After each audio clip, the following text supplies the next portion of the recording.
감사합니다. 우리 인사를 나누겠습니다. 예수 그리스도의 평화가 여러분과 함께 하시기를 바랍니다.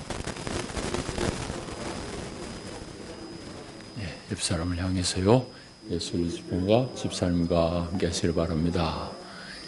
이제 우리 같이 마음을 모으시고 기도하심으로 하나님 앞에 예배 올립니다. 다 함께 기도합니다.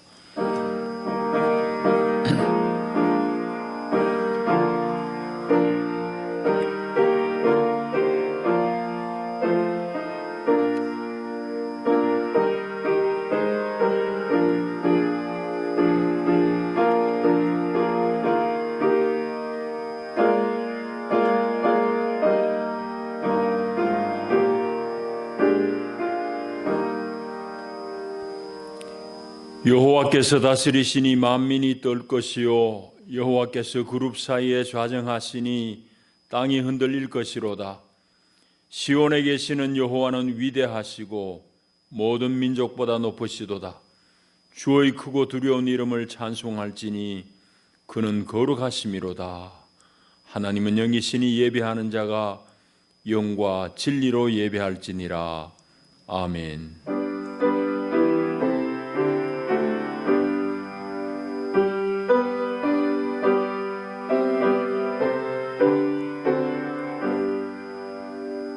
영원히 찬양받으실 주 여호와 우리 아버지 하나님, 놀라우신 능력과 크신 은총을 인하여 주께 영광 돌립니다. 죄와 사망의 수를 건지신 주 예수 그리스도의 구속의 은혜를 길이길이 찬양하옵고, 오늘도 우리를 성전 삼고 우리 안에 함께 사시며 우리의 생각을 날마다 지켜주시고 우리의 걸음을 주께로 이끄시는 보혜사 성령의 교통하심을 찬송합니다. 복된 날 주의 성도들이 주의 전에 함께 올라와 우리 주를 예배하나이다. 오 하나님, 우리 예배를 기쁘게 받으시옵소서. 예배하는 주의 백성들 가운데 오늘도 하늘의 신령한 은혜로 덧입혀 주시옵소서. 주 예수의 이름으로 기원하옵나이다. 아멘. 우리 일어나셔서 29장 찬송 올립니다.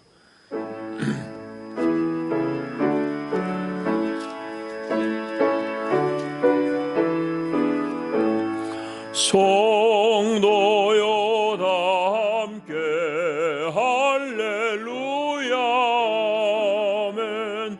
주 찬양하여라 할렐루야 아멘. 주 보좌 앞에서 택하신 은혜를 다 찬송하여라 할렐루야 아멘. 만문을 열어라 할렐루야 아멘. 온 하늘을 열라 할렐루야 아멘. 인도자 되시며 친구가 되신 주 그 사랑 끝없다 할렐루야 아멘. 주 찬양하여라 할렐루야 아멘. 찬양은 끝없다 할렐루야 아멘. 거룩한 집에서 좋은 종길이며 늘 찬송 부르자 할렐루야 아멘. 우리 함께 신앙 고백하겠습니다. 나는 전능하신 아버지 하나님, 천지의 창조주를 믿습니다. 나는 그의 유일하신 아들 우리 주 예수 그리스도를 믿습니다. 그는 성령으로 잉태되어 동정녀 마리아에게서 나시고 본디오 빌라도에게 고난을 받아 십자가에 못 박혀 죽으시고 장사된 지 사흘 만에 죽은 자 가운데서 다시 살아나셨으며 하늘에 오르시어 전능하신 아버지 하나님 우편에 앉아 계시다가 거기로부터 살아있는 자와 죽은 자를 심판하러 오십니다. 나는 성령을 믿으며 거룩한 공교회와 성도의 교제와 죄를 용서받는 것과 몸의 부활과 영생을 믿습니다. 아멘.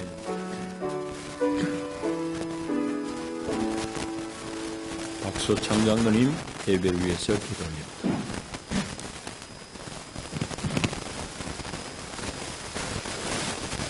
우리들의 영원한 산 소망이 되시고 생명이 되시는 거룩하신 하나님 아버지, 높고도 높으신 위엄과 한량없이 자비하심을 이 시간도 소리 높여 찬양 드리옵나이다.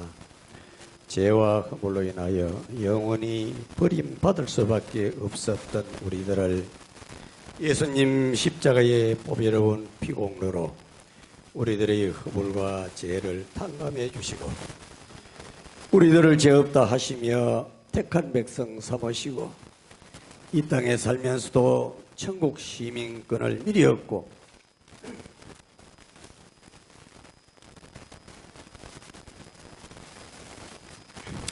매일매일 천국을 꿈꾸며 그 나라를 동경하며 당당하게 살아가게 하시오니 감사하고 감사하옵나이다. 오늘 이 시간도 저희들 하늘 우로부터 내리는 생명 양식, 생명을 만나를 공급받는 구별된 자리에 나와 부복하여 싸우니 하늘문 크게 여시고 택함받은 백성에게 주시고자 예비하신 하늘의 생명 양식 넉넉히 공급하시어 저희들 메마른 심령을 새롭게 소생시켜 주시옵소서. 사랑하는 주의 백성들, 세상 살면서 상처받은 심령 어루만져 주시고 힘들고 어려운 문제, 건강 문제 해결의 실마리를 찾아 돌아가는 귀한 시간 되게 하시옵소서. 특별히 코로나19 우한 폐렴 사태가 하루속히 소멸되게 하여 주시옵소서. 환난 날에 나를 부르라 내가 너를 건지리니 하셨사오니 질병으로 인하여 온 나라 교회가 어려움을 겪고 있는 이 시기에 이 시간 간절히 기도드리오니 이 코로나 난국이 하루속히 종식되게 하여 주시옵소서. 하루속히 코로나 치료약이 개발되고 예방 백신약이 개발되게 길을 열어 주시옵소서. 오늘 이 시간도 코로나 방역을 위해 쓰는 어르신들의 노고를 하나님께서 위로하여 주시고 하늘의 큰 상급으로 보상하여 주시옵소서. 우리 교회는 오늘도 방역에 모범적으로 솔선하는 교우들이 다 되게 하여 주시옵소서. 우리 목사님 이 시간 귀한 말씀 선포하실 때 성령님 강림하사 좌정하시고 하나님께서 기뻐 받으시는 예배로 드려지게 하시옵소서. 예배 시종을 성삼위 친히 기쁘시게 받으시옵소서. 이 시간도 아무 공로 없는 죄인이 예수님 이름 받들어 간절히 기도드렸사옵나이다. 아멘.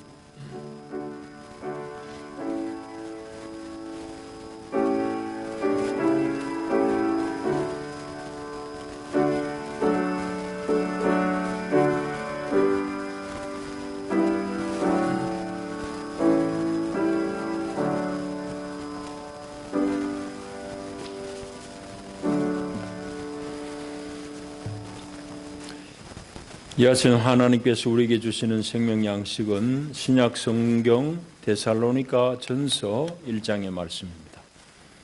데살로니가 전서 1장 1절부터 10절까지 말씀, 이제 하나님 말씀을 봉독합니다. 경청하시기 바랍니다. 바울과 실루아노와 디모데는 하나님 아버지와 주 예수 그리스도 안에 있는 데살로니가인의 교회에 편지하노니 은혜와 평강이 너희에게 있을지어다. 우리가 너희 모두로 말미암아 항상 하나님께 감사하며 기도할 때에 너희를 기억함은 너희의 믿음의 역사와 사랑의 수고와 우리 주 예수 그리스도에 대한 소망의 인내를 우리 하나님 아버지 앞에서 끊임없이 기억함이니 하나님의 사랑하심을 받은 형제들아 너희를 택하심을 아노라. 이는 우리 복음이 너희에게 말로만 이른 것이 아니라 또한 능력과 성령과 큰 확신으로 된 것임이라. 우리가 너희 가운데서 너희를 위하여 어떤 사람이 된 것은 너희가 아는 바와 같으니라. 또 너희는 많은 환난 가운데서 성령의 기쁨으로 말씀을 받아 우리와 주를 본받은 자가 되었으니, 그러므로 너희가 마게도냐와 아가야에 있는 모든 믿는 자의 본이 되었느니라. 주의 말씀이 너희에게로부터 마게도냐와 아가야에게만 들릴 뿐 아니라 하나님을 향하는 너희 믿음의 소문이 각처에 퍼졌으므로 우리는 아무 말도 할 것이 없노라. 그들이 우리에 대하여 스스로 말하기를 우리가 어떻게 너희 가운데에 들어갔는지와 너희가 어떻게 우상을 버리고 하나님께로 돌아와서 살아계시고 참되신 하나님을 섬기는지와 또 죽은 자들 가운데서 다시 살리신 그의 아들이 하늘로부터 강림하실 것을 너희가 어떻게 기다리는지를 말하니, 이는 장래의 노하심에서 우리를 건지시는 예수시니라. 아멘. 기도합니다. 하나님 고맙습니다. 오늘도 우리가 주의 말씀을 사모하며 주님 떡상 앞에 앉습니다. 하나님이여 친히 말씀하여 주시고 우리 영의 양식을 우리에게 내리시옵소서. 하나님, 이 양식 취하고서야 우리가 넉넉히 세상을 극복하고 이길 수 있겠나이다. 주여 우리를 불쌍히 여겨 주시옵소서. 예수님 이름으로 기도합나이다. 아멘. 여기 함께 있는 우리 모두는 다 어릴 적에 이제 위인전 한두 권 정도는 다 읽고 자랐습니다. 이제 위인전 어릴 때 많이 읽는 이유는 그렇게 이제 훌륭한 사람들, 훌륭한 분들의 삶의 본을 그런 책들을 통해서 우리가 배울 수 있기 때문입니다. 또 학습한다는 것, 우리 배울 학자를 얼마 전에 칠판에 쓰기도 했습니다만은, 배운다는 말의 기본적인 의미가 본을 앞에 두고 그 본을 따라하는 것, 그게 배우는 겁니다. 오늘 이제 데살로니가 교회는 마게도냐하고 아가야 지방 온 교회의 본이 된 교회라고 오늘 여기 본문이 우리에게 증언하고 있습니다. 그러면은 도대체 금세 생긴 신생교회인 데살로니가 교회가 어떤 모습을 가지고 있길래 이들의 교회의 모습이 온 그리스, 지금으로 치면 그리스 반도 전체 교회의 본이 되었을까? 참 궁금한 일입니다. 오래되고 큰 교회 같으면 그러려니 하겠는데, 이제 좀 이따 살펴보겠습니다만, 데살로니가 교회는, 이 편지를 받을 때 데살로니가 교회는 이제 신생교회예요. 갓 생겨난 교회입니다. 그런데 온 그리스 반도 전체의 본이 된 교회입니다. 어떤 내용인지 우리 한번 살펴봐야 되겠는데요. 데살로니가 교회는 사도 바울이 두 번째 선교 여행을 하는 중에 유럽에 건너가게 됩니다. 그래서 빌립보로부터 해서 이제 데살로니가에 이르러 가지고 복음을 전하는데, 유대인의 회당에서 바울이 주로 이제 복음을 전합니다. 데살로니가도 마찬가지인데 회당에서 3주 머뭅니다. 세 안식일 강론을 했다고 사도행전에 쓰고 있어요. 그러니까 세 안식일 3번 강론했습니다. 3번 하나님의 복음을 전했다는 이 말이죠. 짧게 이제 3주만 지내고 떠날 수밖에 없는 사정이 사도행전 17장에 보면 자세히 나옵니다. 그 부분을 여러분 나중에 한번 참조하시면 좋겠고요. 사도행전 17장에 보면은 바울이 회당에서 세 안식일 복음을 강론할 때에 헬라인의 많은 무리하고 또 귀부인들의 많은 수가 복음을 받아들입니다. 쉽게 말하면 예수를 믿기 시작한 거예요. 이제 그 일은 너무너무 좋은 일인데 유대인들이 이제 반발합니다. 유대인들이 반발한 이유는 사도 바울이 전하는 복음하고 유대인들이 가지고 있는 신앙의 내용이 결이 다르기 때문입니다. 같은 하나님을 얘기하지만은 결이 완전히 달라요. 사도 바울이 전하는 복음은 율법주의의 종식을 얘기합니다. 율법으로 구원하는 시대는 끝이 났다. 그리고 당신들이 믿는 예수 그리스도, 하나님의 유일하신 아들 예수 그리스도 한 분을 믿는 것이 구원의 유일한 길이요 충분한 길이다라는 걸 얘기합니다. 그러니까 그것이 유대인들의 그 율법적인 생각하고는 전혀 합치될 수 없는 거예요. 그리고 또 이제 복음에는 반드시 이제 또 수반된 내용이 예수 그리스도가 우리의 주님임을 고백하는 그런 신앙의 내용이 포함되어 있습니다. 예수가 바로 우리의 주인이고 왕이다는 그런 신앙 고백입니다. 그게 이제 포함이 되어 있어요. 그러니까 유대인들이 싫을 수밖에 없죠. 그리고 사도행전 17장에 보면 유대인들이 막 불량배를 동원해가지고 시내 불량배들을 동원해가지고 막 소란을 일으킵니다. 소동을 일으켜요. 그러면서 이제 사도 바울을 이제 집에 모셔다가 영접한 야손의 집에 침범을 해요. 야손이라는 사람이 집에 들어가지고 사도 바울 내놔라고 그러는데 사도 바울은 이미 없어요. 피하고 없으니까 야손과 그 형제들 잡아다가 읍장 앞에 데리고 와가지고 고발하는 내용이 참 재미있습니다. 고발하는 내용이 그 사도행전 17장에 나오는데 뭐 어떻게 고발하는가 하면은 천하를 어지럽게 하던 이 사람들이 여기도 이름에 야손이 그들을 받아들였도다, 영접했다 이 말입니다. 이 사람들이 다 가이사의 명을 어겨, 가이사는 로마 황제죠. 로마 황제의 명을 어겨 말하되 다른 임금, 다른 왕, 곧 예수라 하는 왕이 있다 하더이다. 말하자면 정치적인 혐의를 뒤집어 씌우는 겁니다.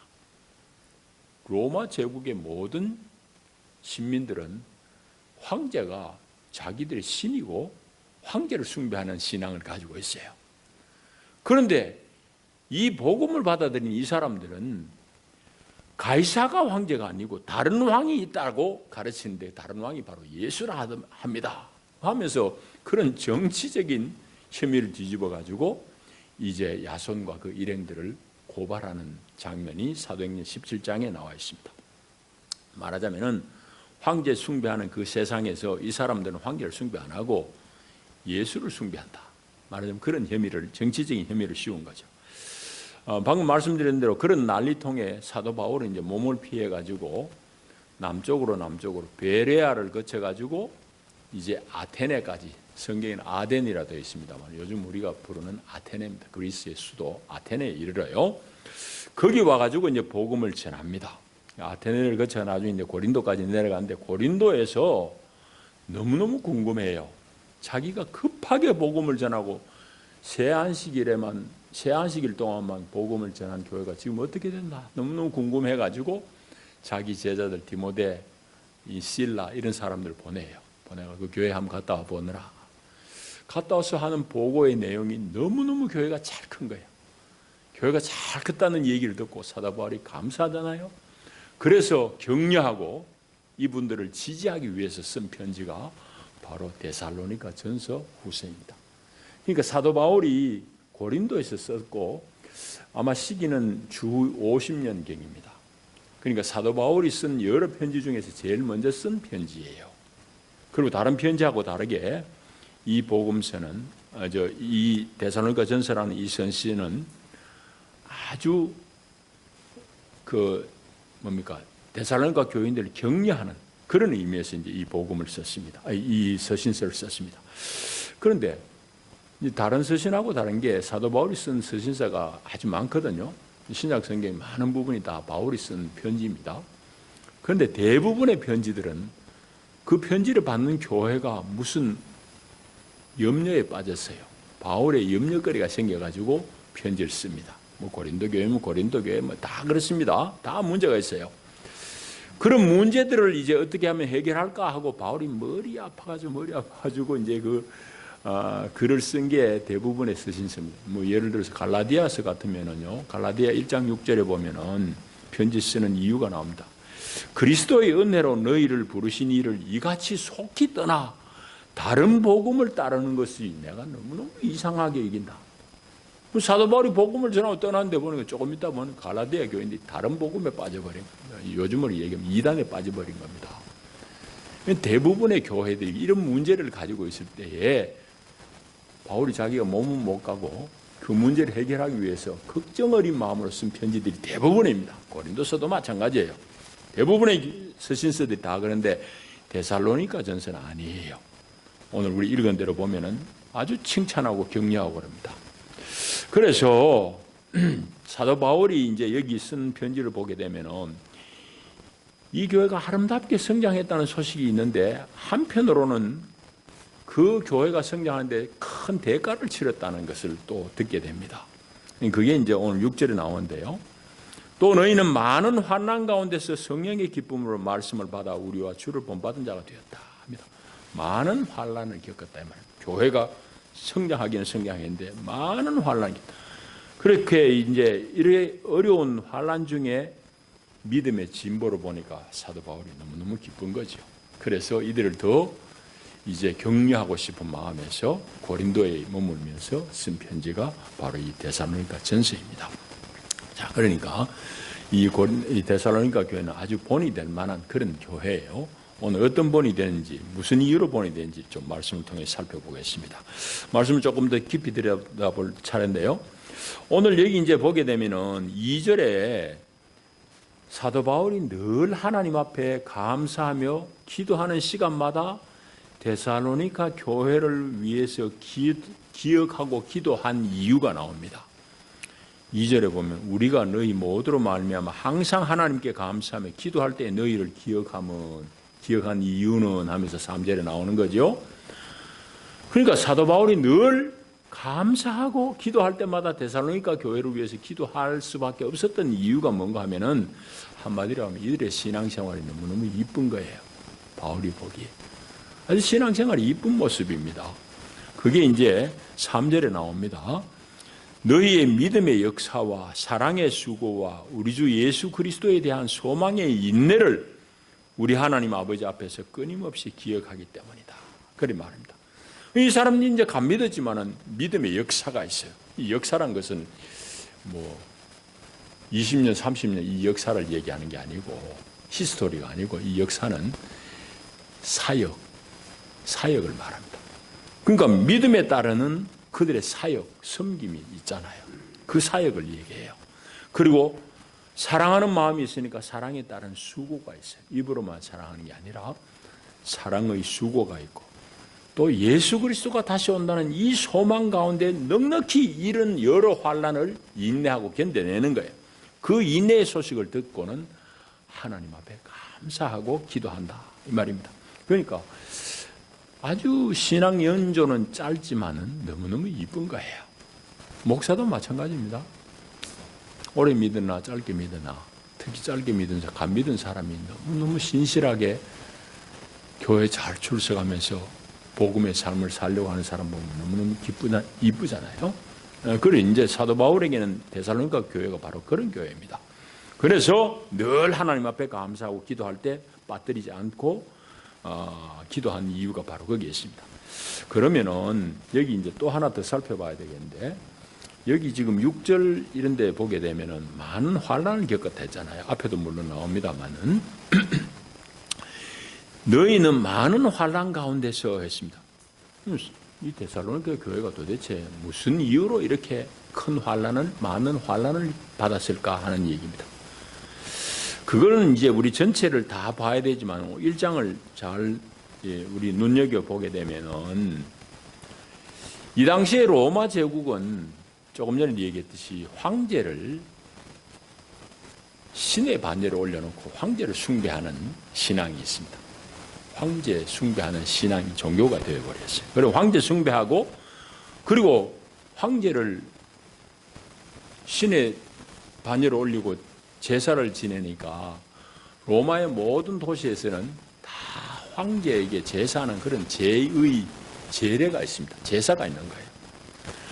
그런데 이 데살로니가 교회 성도들이 무슨 이유로 많은 환난을 받았을까 하는 걸 생각해 보건대 또 사도행전 17장에 누가가 쓴 그 내용을 보게 되면은 고발한 내용이 로마 황제 가이사 외에 다른 임금이 있다 합니다. 예수를 지금 임금이라고 합니다. 이런 고발하잖아요. 그런 것들을 보게 되면은 이 사람들이 받게 된 환란의 내용이 뭔지를 알 수 있게 돼요.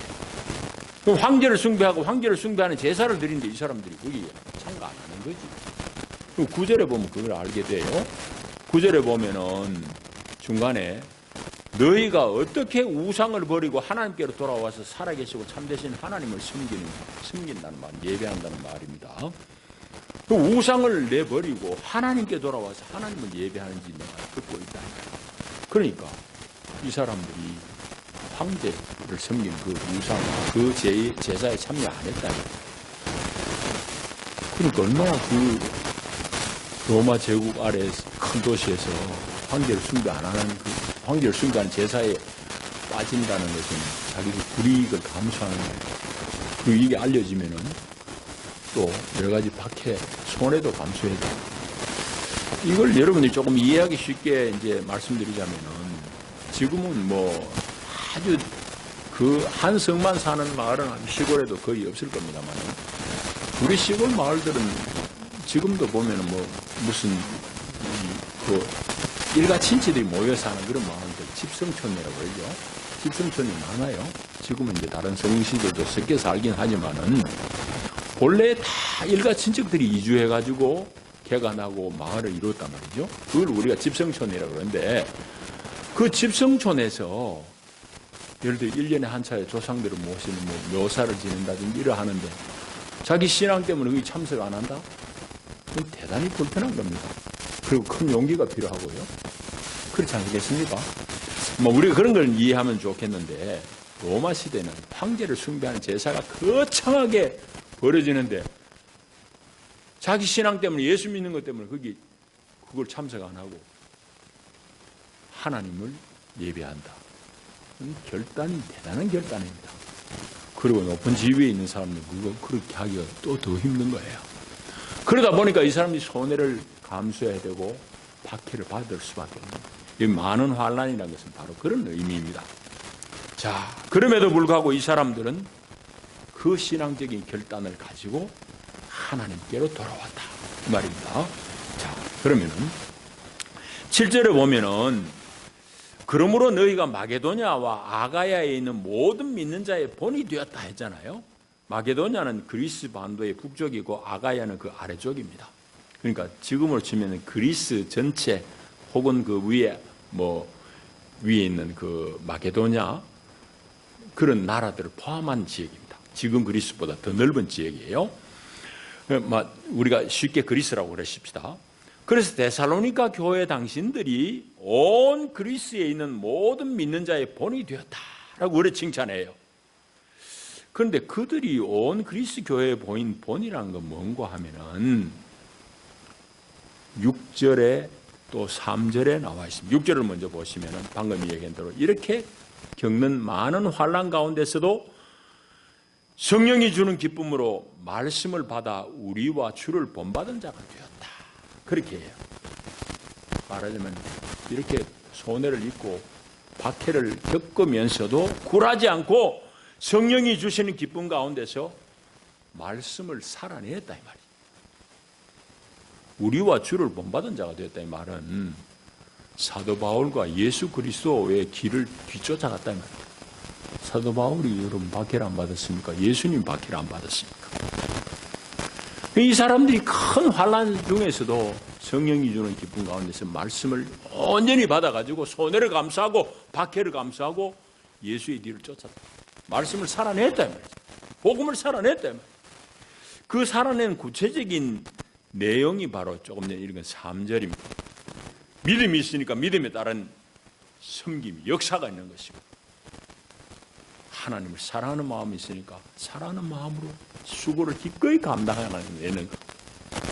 그리고 예수 그리스도 다시 오심에 대한 소망이 분명하니까 지금 이 박해를 견뎌내는 인내하는 것. 이게 이제 그 말씀을 살아내는 구체적인 내용입니다. 자, 이런 것이 이제 입을 타고 소문이 나니까 온 그리스도의 본이 된다. 그 교회 이제 가 생겼는데 대단하구나. 자, 참 우리가 본받을 만하구나 하는 이런 소문이 퍼졌다 이 말입니다. 우리가 참 격려받고 우리가 잘 살펴봐야 될 교회죠. 자, 이런 정도로 우리 본문을 보고 우리 얘기를 이제 좀 해보십시다. 오늘 우리 한국의 교회는 대단히 미묘한 상황에 놓여 있습니다. 여러분들은 어느 정도로 그걸 실감하는지 모릅니다. 근데 목사인 저는 글쎄 다른 사람보다는 조금 더 예민한지 모르지만 대단히 좀 우리 교회에 놓인 상황이 참 미묘하다는 생각을 많이 해요. 제가 보건대는 이런 현상이 근래 한 20여 년 동안 쭉 지속이 되었습니다. 제가 신학을 처음 시작한 건 92년이니까 그때만 해도 그렇지 않았는데 2000년 들어올 때부터 해서 교회는 아주 심각한 사회와의 괴리 현상이 막 진행이 됩니다. 이게 참 미묘한 거예요. 그렇게 이런 현상이 한 20여 년 전부터 쭉 지속되다가 최근 코로나 이 시국에서는 이 현상이 아주 그냥 심각해져 버린 거예요. 뭐 혼자 사시는 분은 잘 모르겠습니다만 직장에 다니는 분들, 뭐 교사라든지 병원 직원이라든지 뭐 공직에 있는 분 이런 분들은 사실 지금 교회 나오는 게 상당한 거예요. 우리 사회 분위기가 언제부터 이렇게 교회에 대해서 조금 우호적이지 못하다가 이번 코로나 특히 지난번 8월 15일 이후로 아주 심각하게 교회가 알게 모르게 우리가 예배하는 것이 어려운 상황이 되어 있습니다. 대단히 미묘한 상황입니다. 그런데 여러분 보십시오. 다른 종교하고 비교 안 될 정도로 교회가 사회를 위해서 베푸는 게 큽니다. 봉사 엄청나게 해요. 섬기는 거 엄청나게 씁니다. 물량으로 따지면. 이렇게 사회를 향해서 섬기고 봉사하는데도 불구하고 사회의 시선은 대단히 우호적이지 않습니다. 다른 종교보다 제일 지금 우호적이지 않습니다. 여러분, 그게 뭔 이유냐는 거지. 그래 되니까 교회 안에서는 한편으로는 세상을 향해 가지고 섭섭함을 막 표현하기도 하고 또는 비난하는 그런 분위기가 교회 안에서도 커지는 게 사실입니다. 그렇게 되다 보니까 교회는 이제 그 교회의 신앙이 점점 더 독선적으로 되어갑니다. 이 말을 잘 여러분들이 오해 없이 들으셔야 되는데요. 교회가 그런 부분에 있어서 자기를 잘 성찰하지 못하면 내가 옳은데 하고 더 독선적으로 나가게 됩니다. 잘 이해 안 될까 싶어서 여러분들에게 예를 들겠습니다. 여러분, 교인들뿐만 아니라 세상의 사람들 동성애에 대해서 생리적으로 싫어하게 되어 있어요. 그런데 동성애에 대해서 교회가 극한적인 반대를 뱉어내고 그 반대가 사실은 무슨 자기들의 정치적인 그 함의가 있습니다. 여러분, 장로신학대학교 임 총장을 이번에 총회에서 신임 부결시켰어요. 뭐 표가 약간 아슬아슬하긴 했지만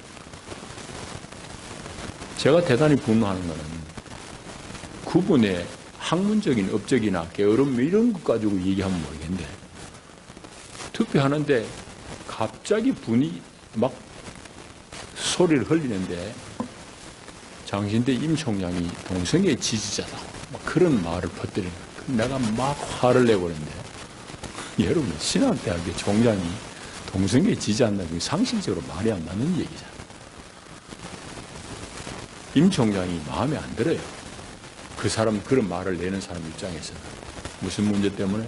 서울의 무슨 교회 세습 문제 때문에 총장이 그 교수들이 반대하는 걸 적극적으로 저지 안 했다니. 그걸 그 얘기를 꺼내면은 자기들이 뭐 별 꺼낼 얘기가 아니니까 동성애 지지한다는 그런 누명을 덮어 씌워가지고 그만 총장직에서 그만 떨어지게 만들어버렸습니다. 이런 것들은 대단히 아주 유치한 짓이에요. 교회 안에서 그런 일들이 납니다. 또 한 가지 더 이야기할까요? 세상을 향해서 아주 독선적인 게 우리가 여러분들 정치적인 극우 세력들이 대부분 교회 교인들입니다. 여러분 이게 심각한 문제예요. 그 얘기 무슨 얘기인가 하면은 사회 일반인의 생각하고 교회는 동떨어져 있다 이 말입니다. 그런 이유 때문에 오늘 한국 교회가 열심히 퍼지고 봉사하고 섬기긴 섬겨놔 놓고도 세상으로부터 욕먹는 정확한 이유가 거기 있습니다. 심각한 얘기죠. 이 이유, 이 한마디에 오늘 한국 교회가 세상으로부터 한명받지 못하는 이유가 거기에 있습니다. 쉽게 이야기하면 꼰대짓 한다는 얘기입니다. 교회가. 여러분, 예수님이 그렇게 하셨어요? 아니거든요. 교회는 살면 돼요. 밤나라 대추나라 할 거 없어요. 우리가 잘 살면 된다, 복음대로. 자, 이제 우리는 어떻게 할 것인가? 오늘 데살로니가 교회로부터 그 답을 얻어야 되는데, 하나님의 말씀을 증언하는 삶을 살아야 됩니다. 하나님의 말씀을 증언하는 삶. 특별히 데살로니가 교회가 우리에게 보인 본이 뭡니까? 9절에 있는 대로 그들은 그 당시의 형편에서는 상상할 수 없는 불이익을 감수하고 과감하게 자신들의 주인을 바꾸었습니다. 주인이란 게 무슨 주인을 하면 자기들 마음의 주인, 마음의 왕을, 자기들이 섬기는 왕을 바꿨다 이 말이에요. 좀 전에 설명했잖아요. 그 당시에는 황제를 다 숭배하는 세상이에요. 근데 그 사람들은 그 황제 숭배 우상을 다 버리고 살아계시고 참되신 하나님을 섬기는 일에 자기들 헌신하고. 여러분 그 쉬운 일이 결코 아닙니다. 그러니까 많은 환난을 받은 거죠. 여러분 오늘 우리가 예수 믿는다는 것은 뭡니까? 우리 사는 세상에서 세상 사람들이 다 섬기는 주인이 있어요. 우리는 그거 안 따르겠다는 얘기예요. 하나님이 우리 주인이다. 예수가 우리 주인이라는 고백을 살아내야 되는 거예요. 여러분 세상 사람들이 다 주인으로 섬기고 왕으로 섬기는 건 누굽니까? 돈이에요. 재물이에요. 그 세상은 다 돈으로 돌아가요. 전부 돈으로 돌아가요. 특히 우리가 몸담고 있는 자본주의 사회는 돈이 최고예요.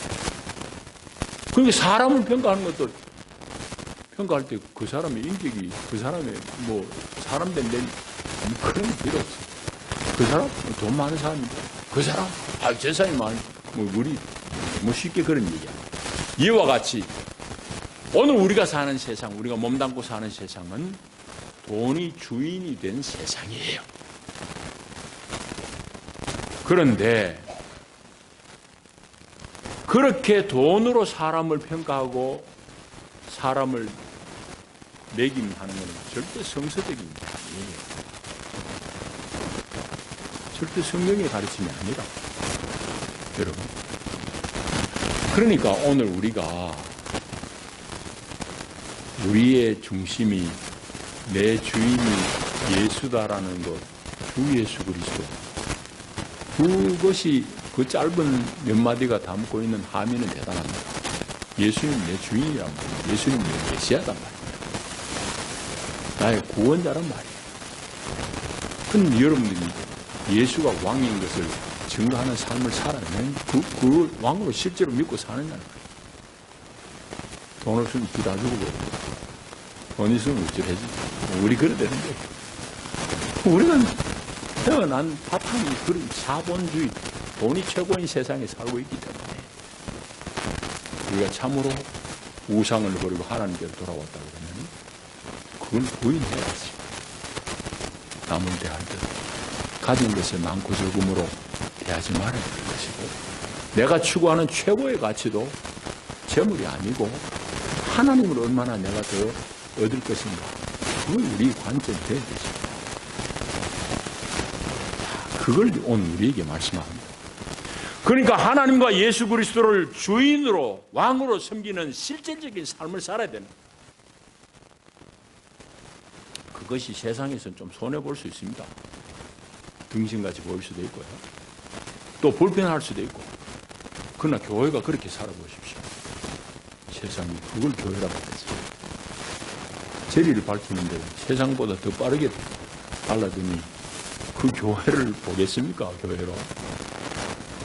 오늘 우리가 많이 뭐 돕는다고 섬긴다고 그렇게 하고도 세상에 인정을 못 받는 이유, 저하고는 그거예요. 데살로니가 교회가 우리에게 보내주는 본이 그겁니다. 자, 그 본을 우리가 잘 받아야 되겠고. 자, 그러면은 우리 하나의 또 질문이 있습니다. 그건 뭔가 하면은 데살로니가 교회 교인들 도대체 어떻게 됐길래 황제를 신으로 섬기는 그 세상에서 그 신앙을 던져버리고 참되시고 살아계신 하나님 앞에 돌아와서 하나님을 섬겼는가? 그 질문 해봐야 됩니다. 손해가, 박해가 눈앞에 보이는데 어떻게 그 신앙을 살아냈을까 하는 질문을 해봐야 됩니다. 무엇이 그들로 하여금 그 신앙을 살아내게 했느냐? 그게 이제 10절에 나옵니다. 10절에는 두 가지를 얘기해요. 그 사람이 가지고 있는 것은 그의 아들이 하늘로부터 강림하실 것을 너희가 어떻게 기다리는지를 말하니 이는 장래의 노하심에서 우리를 건지시는 예수시라. 여러분, 이 데살로니가 교우들은 손해를 감수하고 온갖 박해 속에서도 참되신 하나님을 섬기고 예배한 이유가 주 예수 그리스도의 다시 오심을 고대하는 그 신앙입니다. 재림하실 예수에 대한 간절한 고대, 이것이고 또 하나는 장래의 심판, 장래의 노하심, 하나님의 심판은 하나님의 진노입니다. 하나님을 떠나고 하나님을 거역했던 모든 세상에 대한 진노, 심판의 날이 예수의 재림의 날이에요. 그래서 장래의 노하심에서 우리를 건져내실 예수에 대한 믿음이에요. 여러분, 간단하지만 이 두 가지가 우리 신앙의 진수입니다. 이게 신앙의 내용이에요. 신앙이 복잡하고 어려우면 예수 그리스도 다시 오실 것을 고대하는 것. 그리고 예수 그리스도 다시 오실 때 하나님의 진노의 심판에서 내가 예수로 만나 건진받을 것. 이거 믿는 거예요. 이게 신앙의 내용이에요. 이 둘이 없는 신앙, 혹은 이 둘 중에 하나라도 없는 신앙은 허구입니다. 허구. 내 말씀을 정리하겠습니다. 여러분의 본은 누구입니까? 새롭게 생긴 신생 데살로니가 교회의 참한 모습을 여러분들 잘 상기할 수 있게 됩니다. 결코 오래된 게 아니에요. 이들의 모습을 보면서 오늘 우리가 정말 제대로 그리스도인으로 살아서 우리 후배와 우리의 자녀와 후손들에게 신앙의 본을 전수해야 할 것입니다.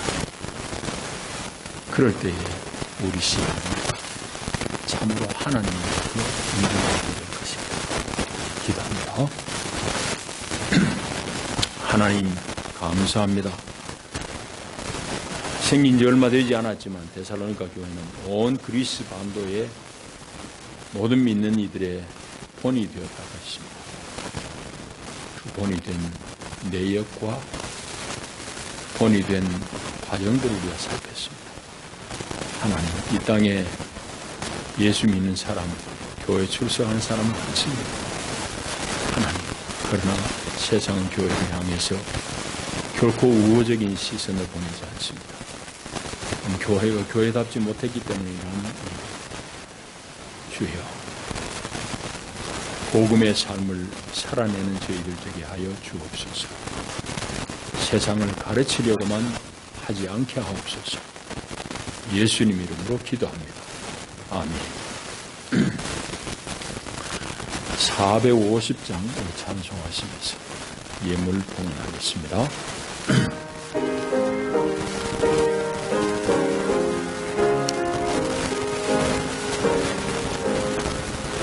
내 평생 소원 이것뿐 주의 일하다가 이 세상 이별하는 날 주 앞에 가리라. 꿈같이 헛된 세상일 취할 것 무엇냐. 이 수고만 하여도 헛된 것뿐일세. 불같은 시험만으나 겁내지 맙시다. 우주의 권능 크시니 이기고 남겠네. 금보다 귀한 믿음은 참법에 되도다. 이 진리 믿는 사람들 다 복을 받겠네.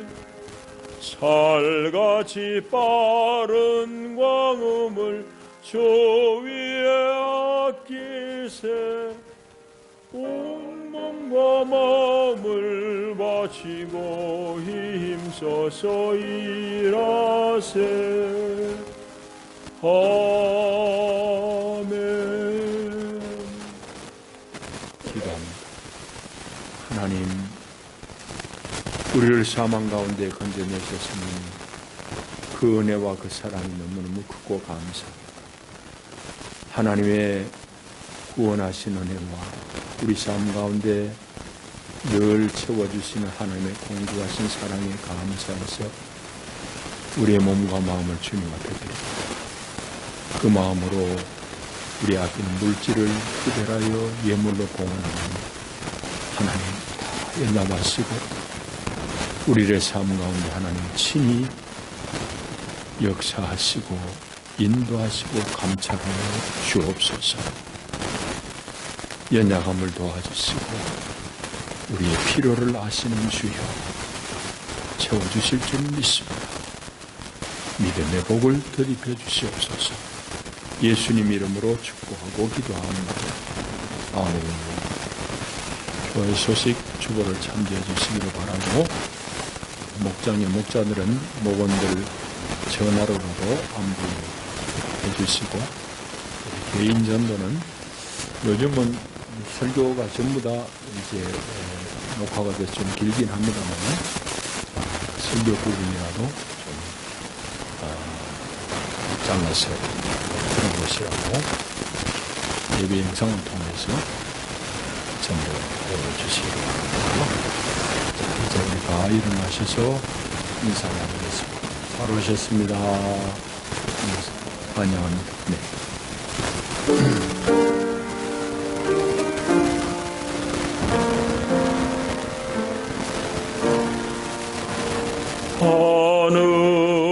하늘에 계신 아버지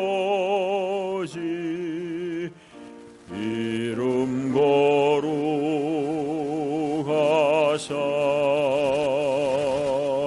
주님 나라 임하시고 뜻이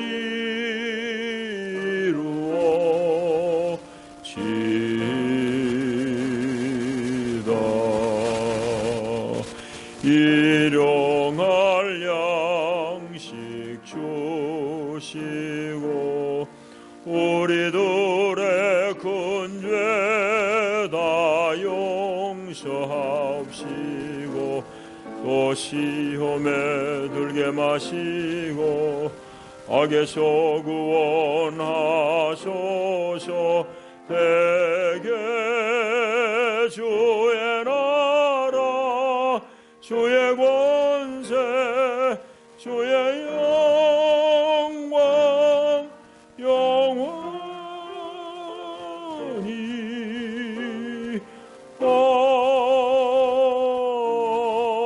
아멘.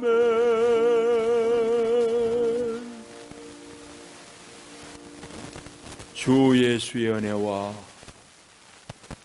우리 아빠 하나님의 다함이 없으신 사랑하심, 보혜사 성령의 위로하시고 격려하시고 세우시는 교통의 은혜가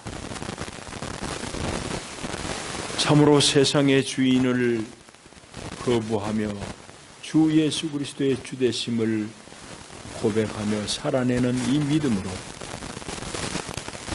우리의 한 생애를 삶을 주님 앞에 드리며 살기를 결단하는 하나님의 사람들, 저들의 가정과 모든 일 가운데 영원히 함께 하시기를 축원하옵나이다.